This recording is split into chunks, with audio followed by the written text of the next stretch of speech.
Holy shit! Daniel Suarez doesn't get fucked this time! He actually wins! At Sonoma! Bro.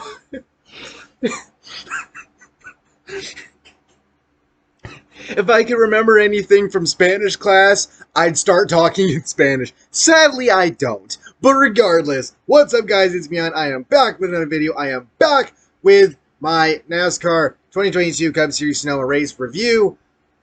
Wow. That was incredible.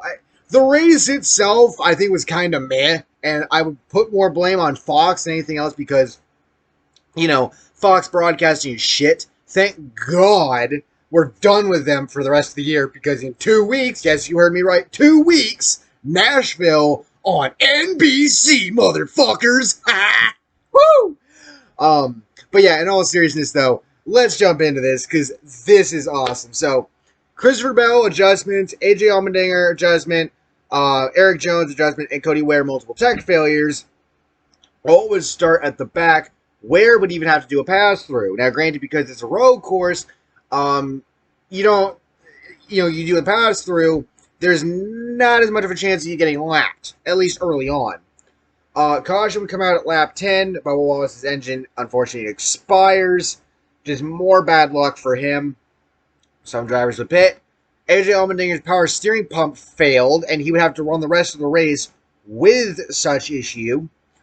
Eric Jones hits the dirt after a spin. Several drivers pit with 3 to go, and that gives us this Stage 1 lineup.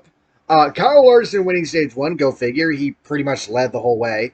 Joey Logano second, makes sense. Kyle Busch third, makes sense. Justin Haley fourth.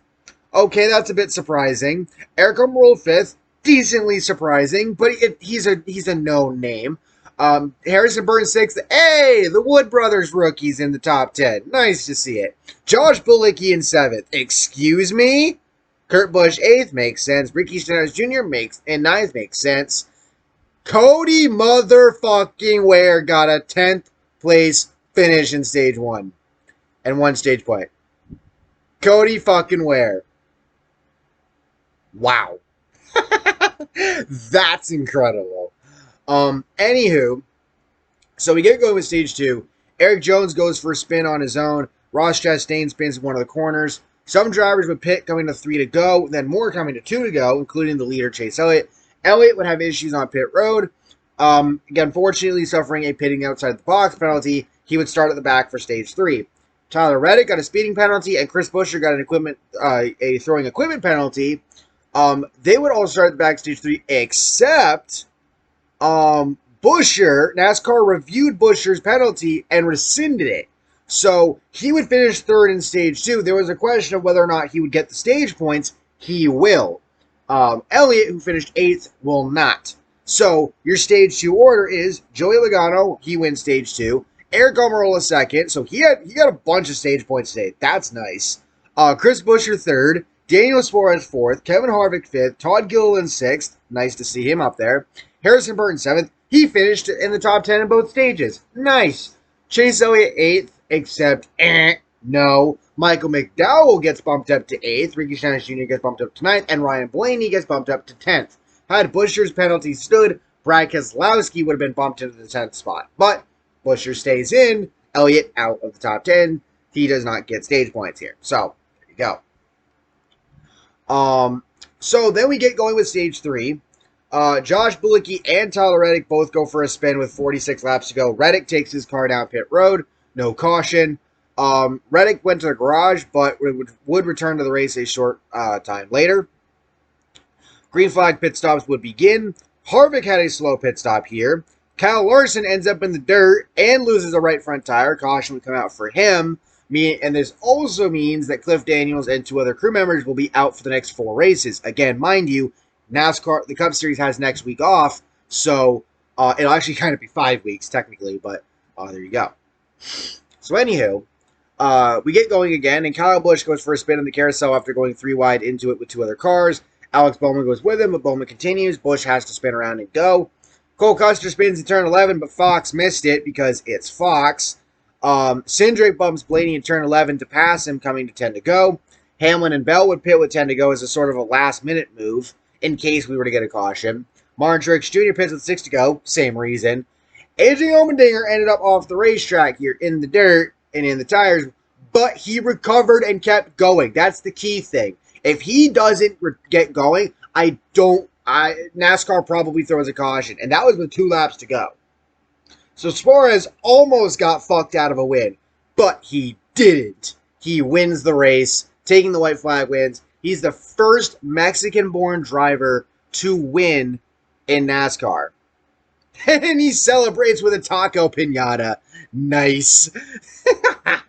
So Ross Chastain has his watermelons, and Suarez has his taco piñatas. Fuck yeah.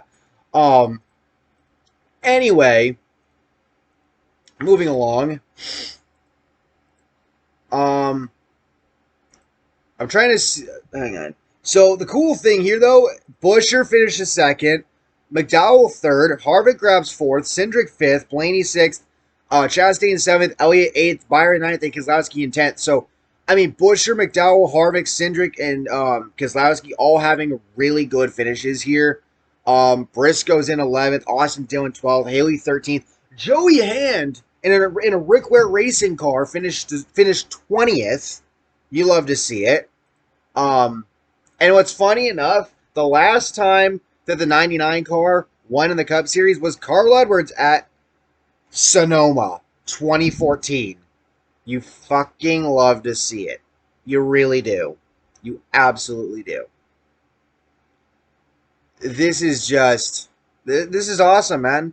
This is so freaking awesome. And I like this tweet here from my buddy Phil Spain. Got booted from JGR before he could show what he had. Didn't get the best equipment at SHR. Funny what happens when you have a team that nurtures and believes in you. Exactly. Now, I mean, I've always made the argument that he kind of got fucked over by Carl Edwards retiring. And Carl Edwards retiring, that's not that big a deal. But Suarez got bumped up to the Cup Series quickly as a result. And I think it stunted his growth at the time. So you go back to his JGR years. I mean, he came close to winning once. I think he was on the front row or in the lead on a restart at Pocono, and I believe he tried taking it 2 or 3 wide in one of the corners and completely fucked it up. He had some pretty good finishes at Watkins Glen that I remember. But he never really was in race winning contention. And then this year, he's come up close a couple of times, but he's also had a shit ton of bad luck befell him. And now, he's the 4th different new winner this season. Tyler Reddick sitting in the corner like, what do I have to do to get rid of my bad luck, motherfucker? Don't worry, Reddick. You'll get your win soon. Hopefully. I'm looking at Nashville, to be quite honest with you. But, yeah. Anywho.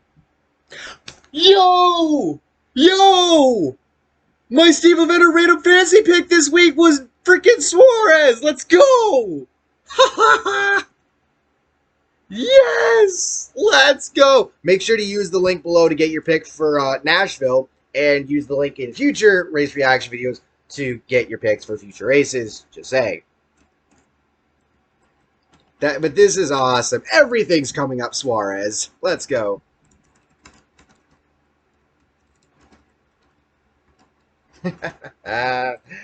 Let's fucking go, man. So anyway, with all that being said, thank you all for watching. I hope you all enjoyed. By the way, if you watched the truck race reaction last night, I am feeling better. Didn't feel so great during work, but made it through.